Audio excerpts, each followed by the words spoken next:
देवरानी नंबर 1। साक्षी की शादी हुई तो घर में राज था सास का और उसकी कठपुतली थी जिठानी सोनम। देख सोनम, इस साक्षी को भी घर के कायदे कानून सिखा देना। कैसे कायदे कानून जेठानी जी?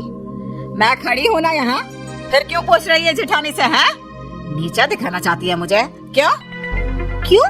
आपने ही तो अभी भी जेठानी जी से कहा कि मुझे बता देना, तो मैं उन्हीं से पूछूंगी ना।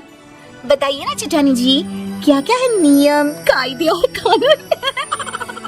सास को समझ में आ जाता है कि साक्षी तेज है और उसे उस पर कमान कसने की जरूरत ज्यादा है। फिर क्या था अगले रोज, अरे साक्षी कहाँ है?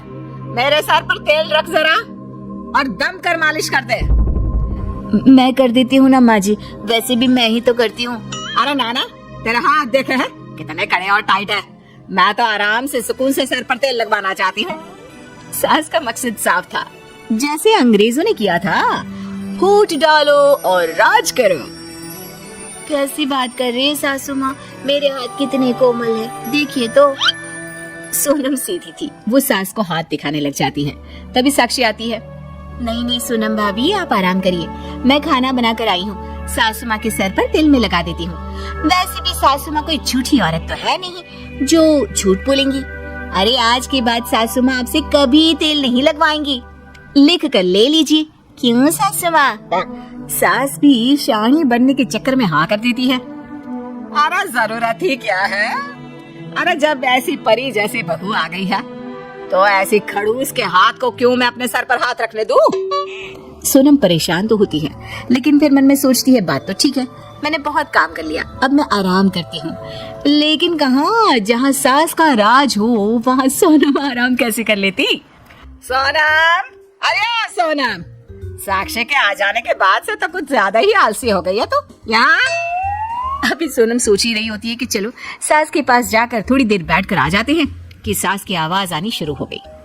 हाय रे, क्या मार दिया मेरे सर पर। हाय रे, ये तो डंडे जैसा लग रहा है। कैसी बात करिए माँ जी, अभी तो मैंने कोमल कोमल हाथों का उपयोग किया है, अभी तो तेज हाथ लगाया ही नहीं है दर्द निकालने के लिए। बस फिर क्या था, साक्षी सास के सर पर जोर जोर से हाथ मारना शुरू कर देती है और सास चिल्लाना कि तभी सोनम आ जाती है। क्यों, क्या क्या हो गया सासू माँ? साक्षी, ये क्या कर रही हो तुम? अरे कुछ भी नहीं भाभी, बस माँ जी के सर का दर्द हटा रही हूँ। अच्छा माँ जी, कैसा लग रहा है? सोनम दीदी से अच्छे हाथ है ना मेरे? सास क्या करती, पहले ही सोनम को इतनी खरी खोटी सुना चुकी होती है कि वो उसे कुछ नहीं कहती। अरे रहने दे बहू, रहने दे, सारा दर्द ठीक हो गया मेरा, छोड़ मुझे। सासू माँ, मैं लगा दूं सर पर तेल? सास मन में अभी सोच ही रही होती है कि अरे नहीं नहीं नहीं भाभी, आपको क्या लगता है कि सासू माँ ने जो बात कही थी वो गलत थी? अरे वो आपसे कभी तेल नहीं लगवाएंगी, समझी? खैर, सास को अब सर पर तेल लगाने का सारा शौक खत्म हो जाता है, लेकिन फिर भी अगले रोज सास जोर जोर से सोनम पर चिल्लाने लगती है। सोनम, अरे ओ आलसी, अरे देख तो सुबह के 5 बज गए हैं, कब की जगी हूँ मैं, लेकिन मजाल है कोई चाय को भी पूछ ले।